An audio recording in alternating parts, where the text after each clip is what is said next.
기도가 막히고 말씀이 들어오지 않을 때 우리는 이런 질문을 품게 됩니다. 하나님이 나를 떠나신 걸까? 이 질문은 두려움에서 시작됩니다. 내 안에서 아무것도 느껴지지 않으니까요. 하나님의 음성도 임재도 평안도 사라진 것 같습니다.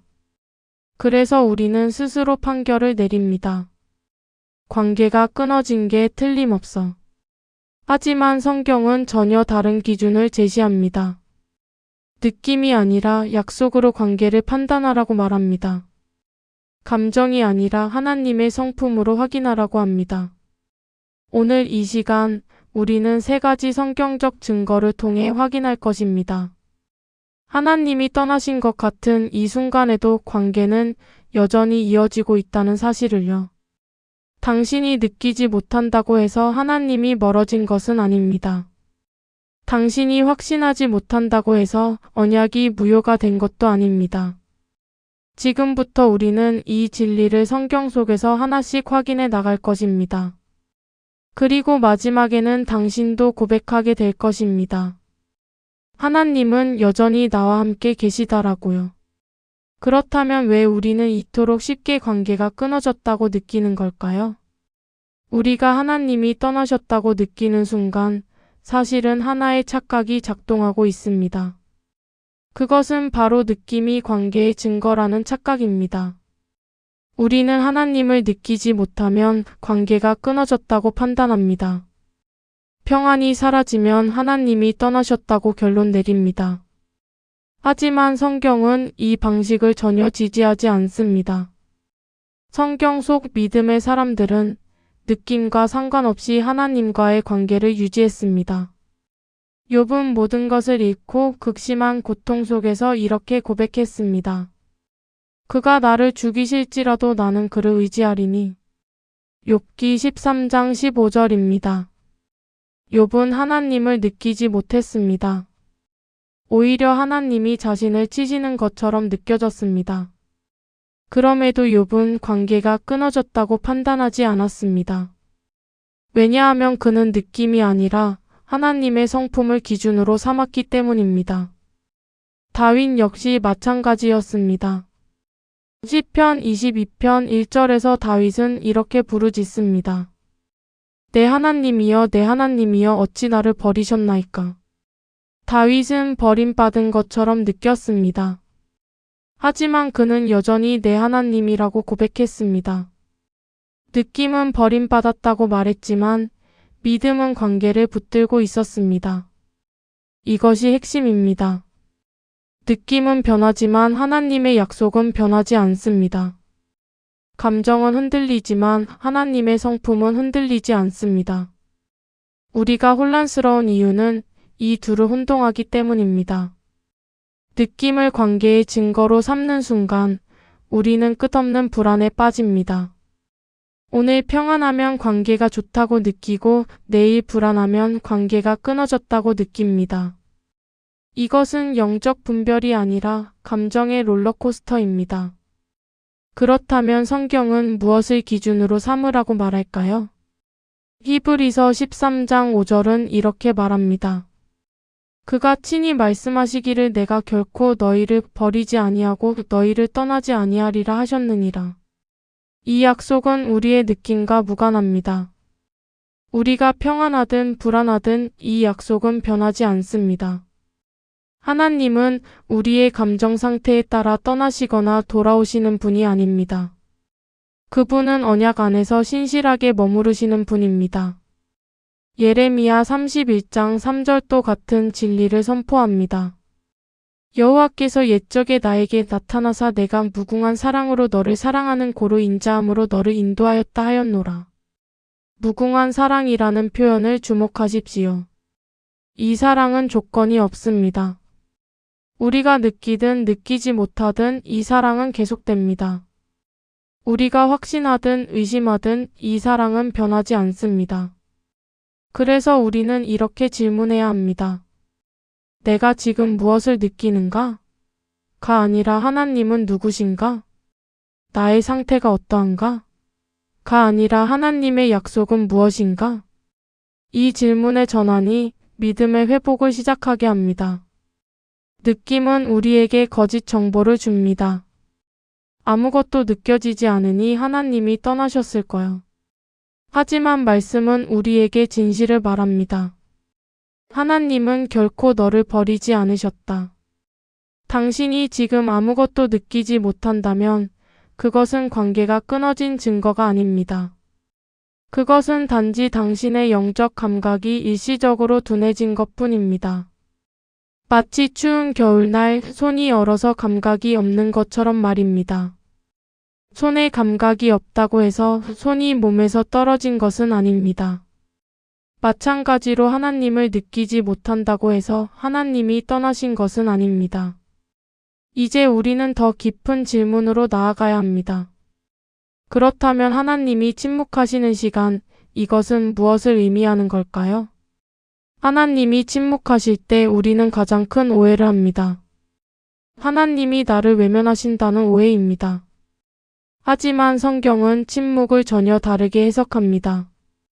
침묵은 관계의 단절이 아니라 관계의 심화입니다. 하나님은 침묵 속에서도 여전히 일하고 계십니다. 단지 우리 눈에 보이지 않을 뿐입니다. 요셉의 이야기를 생각해 보십시오. 요셉은 형들에게 팔려 애굽으로 끌려갔습니다.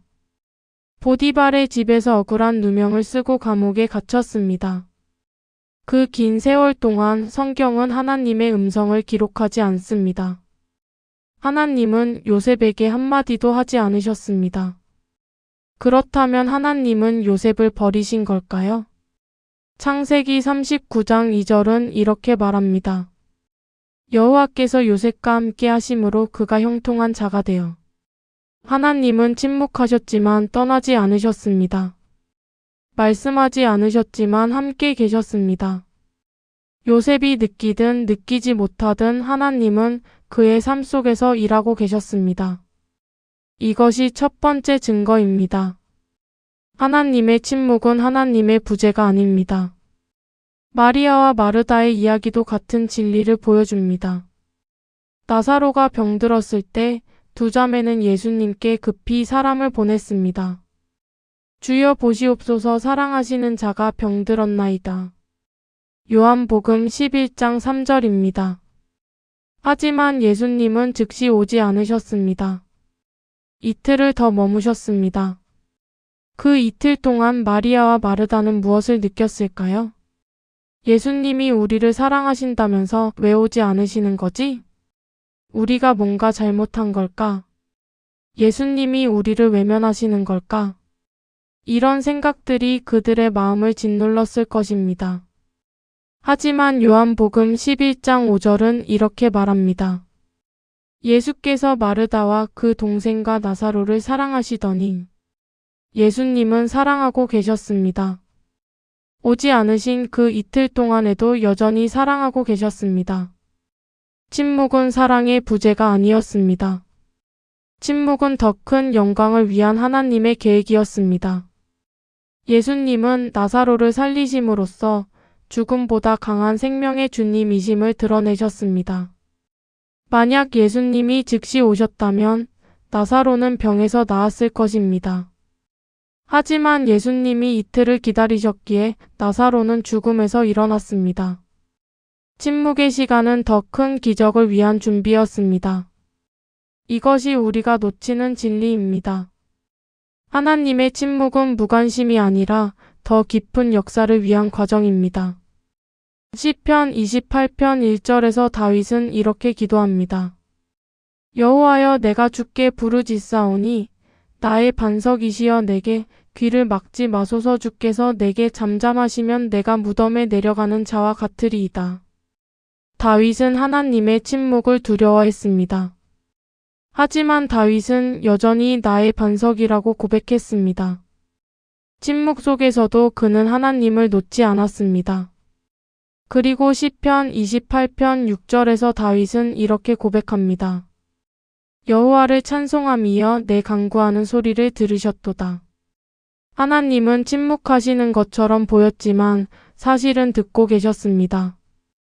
응답하지 않으시는 것처럼 보였지만 사실은 일하고 계셨습니다.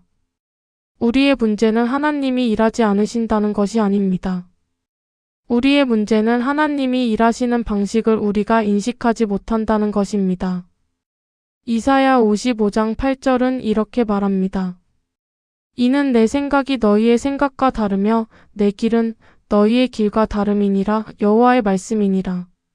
하나님의 일하심은 우리의 기대와 다릅니다. 하나님의 타이밍은 우리의 계획과 다릅니다. 그래서 우리는 침묵 속에서 훈련받아야 합니다. 즉각적인 응답이 아니라 신실한 약속을 붙드는 훈련입니다.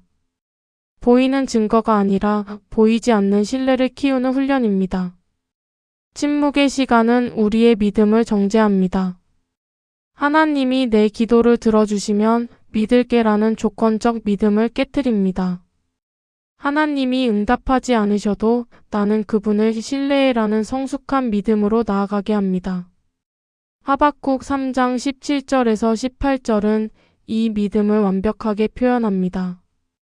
비록 무화과나무가 무성하지 못하며 포도나무에 열매가 없으며 감람나무에 소출이 없으며 밭에 먹을 것이 없으며 우리의 양이 없으며 외양간에 소가 없을지라도 나는 여호와로 말미암아 즐거워하며 나의 구원의 하나님으로 말미암아 기뻐하리로다.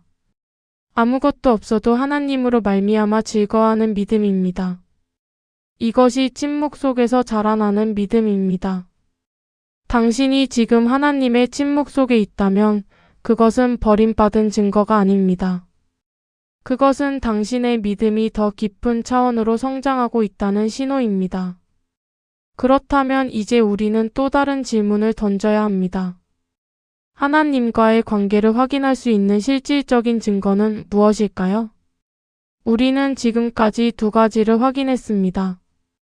느낌은 관계의 기준이 아니라는 것.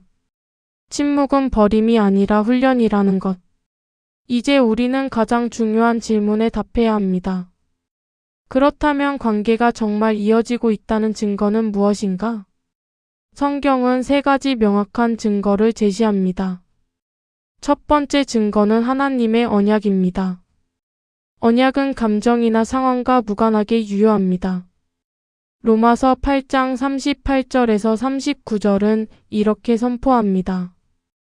내가 확신하노니 사망이나 생명이나 천사들이나 권세자들이나 현재 일이나 장래 일이나 능력이나 높음이나 깊음이나 다른 어떤 피조물이라도 우리를 우리 주 그리스도 예수 안에 있는 하나님의 사랑에서 끊을 수 없으리라. 이 말씀은 절대적입니다. 어떤 것도 우리를 하나님의 사랑에서 끊을 수 없습니다. 당신의 불안도, 당신의 의심도, 당신의 연약함도 끊을 수 없습니다. 왜냐하면 이 관계는 당신의 감정이 아니라 그리스도의 완성된 사역 위에 세워졌기 때문입니다. 히브리서 7장 25절도 같은 진리를 말합니다. 그러므로 자기를 힘입어 하나님께 나아가는 자들을 온전히 구원하실 수 있으니 이는 그가 항상 살아계셔서 그들을 위하여 간구하심이라. 예수님은 지금 이 순간에도 당신을 위해 간구하고 계십니다. 당신이 느끼든 느끼지 못하든 말입니다. 당신이 기도하든 기도하지 못하든 말입니다. 이것이 언약의 능력입니다. 두 번째 증거는 하나님의 불변하는 성품입니다. 말라기 3장 6절은 이렇게 말합니다. 나 여호와는 변하지 아니하나니 그러므로 야곱의 자손들아 너희가 소멸되지 아니하느니라. 하나님은 변하지 않으십니다. 어제도 오늘도 영원히 동일하신 분입니다. 당신의 상태가 변해도 하나님의 성품은 변하지 않습니다. 당신의 믿음이 흔들려도 하나님의 신실함은 흔들리지 않습니다. 디모데후서 2장 13절은 더 강력하게 말합니다. 우리는 미쁨이 없을지라도 주는 항상 미쁘시니 자기를 부인하실 수 없으시리라. 우리가 신실하지 못해도 주님은 신실하십니다. 왜냐하면 신실함은 하나님의 본성이기 때문입니다. 하나님은 자기 자신을 부인하실 수 없습니다. 그러므로 하나님은 당신과의 약속을 부인하실 수 없습니다. 이것은 우리에게 엄청난 안정감을 줍니다. 관계의 지속 여부가 나의 상태에 달린 것이 아니라 하나님의 성품에 달려있기 때문입니다. 나는 변덕스럽지만 하나님은 한결같으십니다. 나는 약하지만 하나님은 강하십니다. 그래서 이 관계는 무너지지 않습니다. 세 번째 증거는 성령의 내주하심입니다. 에베소서 1장 13절에서 14절은 이렇게 말합니다. 그 안에서 너희도 진리의 말씀 곧 너희의 구원의 복음을 듣고 그 안에서 또한 믿어 약속의 성령으로 인치심을 받았으니 이는 우리 기업의 보증이 되사 그 얻으신 것을 속량하시고 그의 영광을 찬송하게 하려 하심이라. 성령은 우리 안에 인쳐진 보증입니다. 하나님이 우리를 끝까지 책임지신다는 보증입니다. 당신이 성령을 느끼지 못한다고 해서 성령이 떠나신 것이 아닙니다. 성령은 변함없이 당신 안에 거하십니다. 로마서 8장 16절은 이렇게 확증합니다. 성령이 친히 우리의 영과 더불어 우리가 하나님의 자녀인 것을 증언하시나니 성령은 지금도 증언하고 계십니다. 당신이 하나님의 자녀라는 사실을 말입니다. 당신의 감정이 무엇이라고 말하든 성령의 증언은 변하지 않습니다. 이 세 가지 증거는 우리의 느낌보다 훨씬 강력합니다. 언약은 우리의 불안보다 확실합니다. 하나님의 성품은 우리의 의심보다 견고합니다. 성령의 인치심은 우리의 연약함보다 영속적입니다. 그래서 우리는 이렇게 고백할 수 있습니다. 내가 느끼지 못해도 관계는 여전히 유효하다. 내가 확신하지 못해도 하나님은 나를 붙들고 계신다. 이것이 믿음입니다. 보이는 것으로 판단하지 않고 약속된 것으로 확신하는 것입니다. 히브리서 11장 1절은 이렇게 정의합니다. 믿음은 바라는 것들의 실상이요 보이지 않는 것들의 증거니 우리는 보이지 않아도 믿습니다. 느껴지지 않아도 확신합니다. 왜냐하면 하나님의 말씀이 그렇게 말씀하시기 때문입니다. 사실 우리가 관계를 의심하는 순간 자체가 역설적으로 관계가 살아있다는 증거입니다. 만약 당신이 정말로 하나님을 떠났다면 이런 고민조차 하지 않을 것입니다. 만약 관계가 정말로 끊어졌다면 당신은 이 말씀을 듣지도 않을 것입니다. 당신이 지금 하나님이 떠나신 것 같아서 괴로워하는 그 마음 자체가 하나님이 여전히 당신 안에서 일하고 계신다는 증거입니다. 성령이 아니고서는 누구도 하나님을 사모할 수 없습니다. 고린도전서 12장 3절은 이렇게 말합니다. 그러므로 내가 너희에게 알리노니 하나님의 영으로 말하는 자는 누구든지 예수를 저주할 자라 하지 아니하고 또 성령으로 아니하고는 누구든지 예수를 주시라 할 수 없느니라. 당신이 여전히 하나님을 찾고 있다면 그것은 성령이 당신 안에서 역사하고 계신다는 증거입니다. 당신이 여전히 관계를 회복하고 싶다면 그것은 하나님이 당신을 놓지 않으셨다는 증거입니다. 그러므로 두려워하지 마십시오. 당신은 혼자가 아닙니다. 하나님은 여전히 당신과 함께 계십니다. 이제 우리는 마지막 질문으로 나아가야 합니다. 이 모든 진리를 알았을 때 우리는 어떻게 살아가야 할까요? 우리는 지금까지 세 가지 진리를 확인했습니다. 느낌이 아니라 약속이 관계의 기준이라는 것. 침묵이 버림이 아니라 훈련이라는 것. 언약과 성품과 성령이 관계의 증거라는 것. 이제 남은 질문은 하나입니다. 그렇다면 나는 어떻게 이 진리 안에서 살아가야 하는가? 첫 번째로 당신의 판단 기준을 바꾸십시오. 더 이상 느낌으로 관계를 측정하지 마십시오. 말씀으로 관계를 확인하십시오. 매일 아침 로마서 8장 38절에서 39절을 읽으십시오. 어떤 피조물이라도 우리를 하나님의 사랑에서 끊을 수 없다. 이 말씀을 소리내어 고백하십시오. 당신의 감정이 무엇이라고 말하든 이 진리는 변하지 않습니다. 히브리서 13장 5절도 반복해서 묵상하십시오. 내가 결코 너희를 버리지 아니하고 너희를 떠나지 아니하리라. 이 약속을 당신의 마음에 새기십시오. 하루에 100번 불안이 찾아와도 101번째는 이 말씀으로 대답하십시오. 느낌은 거짓말하지만 말씀은 진실을 말합니다. 두 번째로 침묵의 시간을 견디는 법을 배우십시오. 하나님이 즉시 응답하지 않으신다고 해서 기도를 멈추지 마십시오. 침묵은 거절이 아니라 더 깊은 신뢰로 나아가라는 초대입니다. 시편 27편 14절은 이렇게 말합니다. 여호와를 기다릴지어다 강하고 담대하며 여호와를 기다릴지어다. 기다림은 수동적인 체념이 아닙니다. 기다림은 능동적인 신뢰입니다. 하나님이 일하고 계신다는 확신 속에서 그분의 때를 존중하는 것입니다. 예레미야애가 3장 25절에서 26절도 같은 권면을 합니다. 여호와께서는 기다리는 자들에게 그를 찾는 영혼에게 선을 베푸시는도다. 사람이 여호와의 구원을 바라고 잠잠히 기다림이 좋도다. 잠잠히 기다리는 것이 좋습니다. 왜냐하면 하나님은 기다리는 자들에게 선을 베푸시기 때문입니다. 당신이 지금 기다림의 시간에 있다면 그것은 하나님이 선을 예비하고 계신다는 의미입니다. 보이지 않아도 믿으십시오. 들리지 않아도 신뢰하십시오. 세 번째로 작은 순종을 실천하십시오.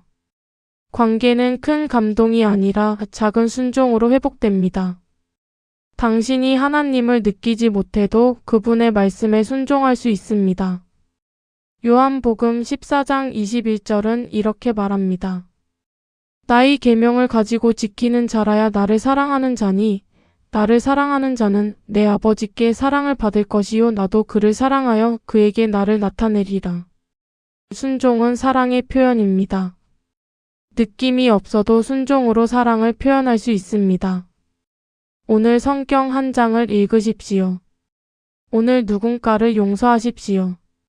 오늘 감사 제목 하나를 찾으십시오.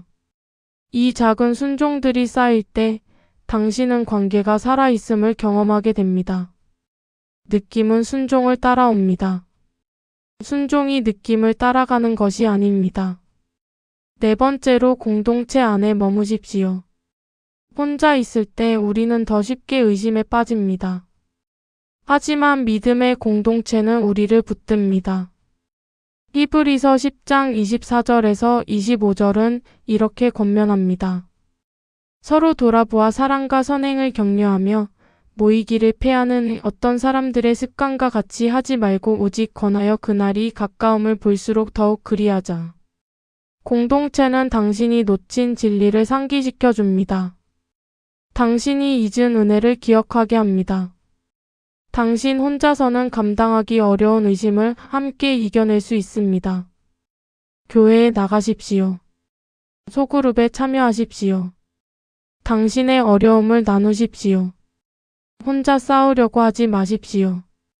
다섯 번째로 과거의 은혜를 기억하십시오.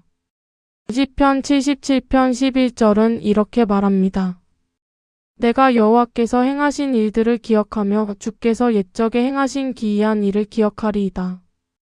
과거에 하나님이 어떻게 당신을 인도하셨는지 기억하십시오. 어떤 위기에서 건지셨는지 돌아보십시오. 어떤 기도를 응답하셨는지 떠올리십시오. 과거의 신실하심은 현재의 신실하심을 보증합니다. 하나님은 어제 신실하셨고 오늘도 신실하시며 내일도 신실하실 것입니다. 감사 일기를 쓰십시오. 하나님이 베푸신 은혜를 기록하십시오. 그리고 의심이 찾아올 때마다 그 기록을 다시 읽으십시오. 여섯 번째로 소망을 붙드십시오. 이 어두운 시간은 영원하지 않습니다. 시편 30편 5절은 이렇게 약속합니다. 그의 노염은 잠깐이요 그의 은총은 평생이로다. 저녁에는 울음이 깃들릴지라도 아침에는 기쁨이 오리로다. 아침이 옵니다. 기쁨이 돌아옵니다. 지금은 저녁이지만 아침은 반드시 옵니다. 로마서 8장 18절도 같은 희망을 선포합니다. 생각하건대 현재의 고난은 장차 우리에게 나타날 영광과 비교할 수 없도다. 지금의 고통은 일시적입니다. 하지만 하나님이 예비하신 영광은 영원합니다. 이 소망을 놓지 마십시오. 당신의 이야기는 여기서 끝나지 않습니다. 하나님은 당신의 삶에 아직 쓰지 않으신 장들을 가지고 계십니다. 마지막으로 하나님의 사랑을 다시 받아들이십시오. 당신은 사랑받기 위해 완벽할 필요가 없습니다. 당신은 사랑받기 위해 강할 필요가 없습니다. 요한일서 4장 19절은 이렇게 말합니다. 우리가 사랑함은 그가 먼저 우리를 사랑하셨음이라. 하나님이 먼저 사랑하셨습니다. 당신이 느끼기 전에 하나님이 먼저 사랑하셨습니다. 당신이 믿기 전에 하나님이 먼저 신실하셨습니다. 그러므로 이 사랑을 의심하지 마십시오. 이 사랑 안에서 쉬십시오. 당신은 지금 이 순간에도 사랑받고 있습니다. 하나님은 당신을 떠나지 않으셨습니다. 관계는 끊어지지 않았습니다. 당신은 여전히 하나님의 자녀입니다. 이제 우리는 이 모든 진리를 하나의 고백으로 모아야 합니다. 우리는 긴 여정을 함께 걸어왔습니다. 그리고 이제 한 가지 분명한 진리 앞에 서 있습니다. 하나님이 떠나신 것 같을 때도 관계는 끊어지지 않았습니다. 느낌이 사라졌다고 해서 사랑이 사라진 것이 아닙니다. 침묵이 계속된다고 해서 하나님이 멀어진 것이 아닙니다. 당신이 확신하지 못한다고 해서 약속이 무효가 된 것이 아닙니다. 성경은 분명히 말합니다. 하나님의 사랑은 변하지 않고 언약은 영원하며 성령은 떠나지 않는다고요. 로마서 8장 39절의 말씀을 다시 한번 기억하십시오. 다른 어떤 피조물이라도 우리를 우리 주 그리스도 예수 안에 있는 하나님의 사랑에서 끊을 수 없으리라. 당신의 불안도, 당신의 의심도, 당신의 연약함도 이 사랑을 끊을 수 없습니다. 이것이 복음의 능력입니다. 우리의 신실함이 아니라 하나님의 신실함 위에 세워진 관계입니다. 그러므로 오늘 이 진리를 붙드십시오. 당신이 느끼지 못해도 하나님은 함께 계십니다. 당신이 보지 못해도 하나님은 일하고 계십니다. 당신이 들을 수 없어도 하나님은 말씀하고 계십니다. 관계는 끊어지지 않았습니다. 당신은 여전히 하나님의 사랑받는 자녀입니다. 이 확신을 가지고 오늘 하루를 살아가십시오. 오늘 이 말씀이 당신에게 위로가 되었기를 바랍니다. 당신은 혼자가 아닙니다. 하나님은 여전히 당신과 함께 계십니다. 만약 이 영상이 당신의 마음에 닿았다면 구독 버튼을 눌러주세요. 이 채널은 믿음이 흔들릴 때마다 다시 중심을 잡을 수 있는 말씀을 전합니다. 당신이 어두운 밤을 지나갈 때 함께 걸어가고 싶습니다. 알림 설정도 켜주시면 새로운 묵상이 올라올 때마다 바로 만나실 수 있습니다. 그리고 댓글로 지금 당신의 마음을 나눠주세요. 하나님이 멀게 느껴집니다 라고 솔직히 말해도 괜찮습니다. 당신의 고백은 다음 묵상의 주제가 될 수 있습니다. 이 영상을 누군가와 공유해 주세요. 지금 당신처럼 힘들어하는 사람이 분명히 있을 것입니다.